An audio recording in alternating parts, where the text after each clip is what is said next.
We live in a world of traditional media. We've been surrounded by traditional media all our lives. So think back to CNN, to BBC, to Channels News, and so much more. They have been those platforms that we go to for our one source of truth, one source of information. However, over the past couple of years, we've seen this change of online media where social media platforms like Twitter, Facebook, Instagram, and the likes have taken center stage. And with these platforms, a lot of people have been able to express themselves, to share ideas, to gain opportunities, and so much more. However, in the couple past years, we've seen a change, a transition where people have also used this platform to advocate change, to seek justice in a very unjust world. An example of an unjust system or world can be found in Africa, a continent, a host of countries where it is known for Afrobeats, where it is known for its ingenuity, the resilience of young people. However, it has been marred by corruption, by tyranny, police brutality, infanticide, and so many other atrocities. Now, due to these hard times, due to these hardships, due to these governments, a lot of people have taken to their phones to express their opinions, to talk back to the government and say, enough is enough.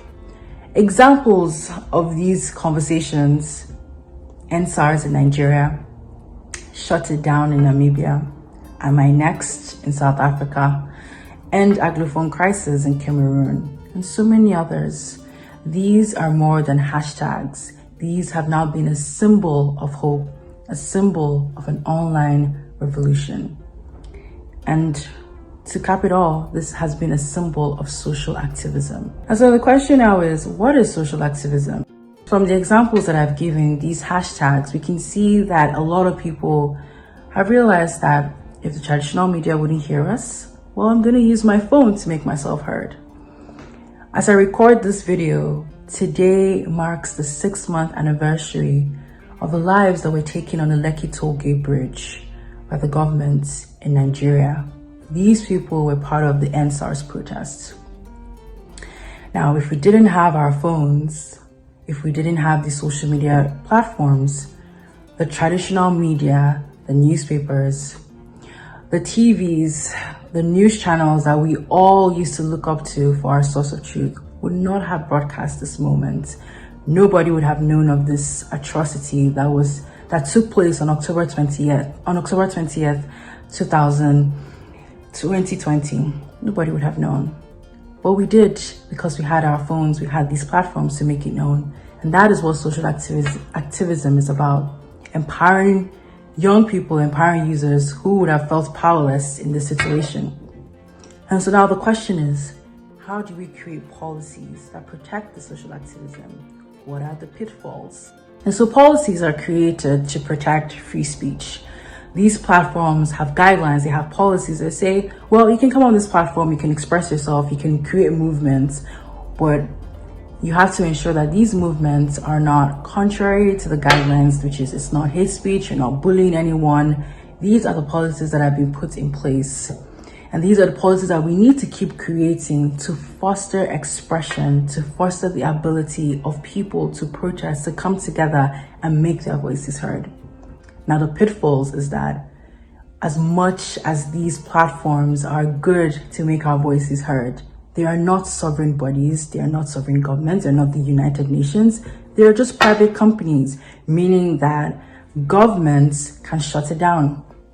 Governments can shut down the internet, which has happened on many occasions in various countries. In Uganda, for example, during the last elections, we have seen how the internet was shut down and an incumbent president of over 30-something years is still president now. And so that is the problem that we are going to face. And so the question is, how do we circumvent these pitfalls? I don't have the answers right now, unfortunately, but it is a work in progress.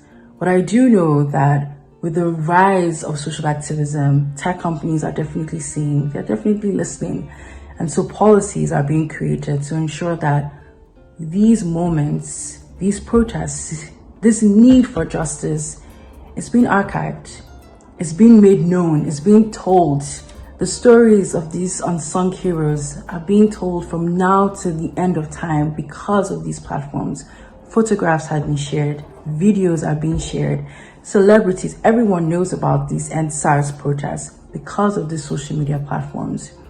And so I tell people we can't give up, not just because our governments might shut us down, but because there is hope that if we keep creating, if we keep speaking out, if this platform still exists, and if we keep creating policies to ensure that these users can still have their voices heard, then we have to keep fighting until victory is won.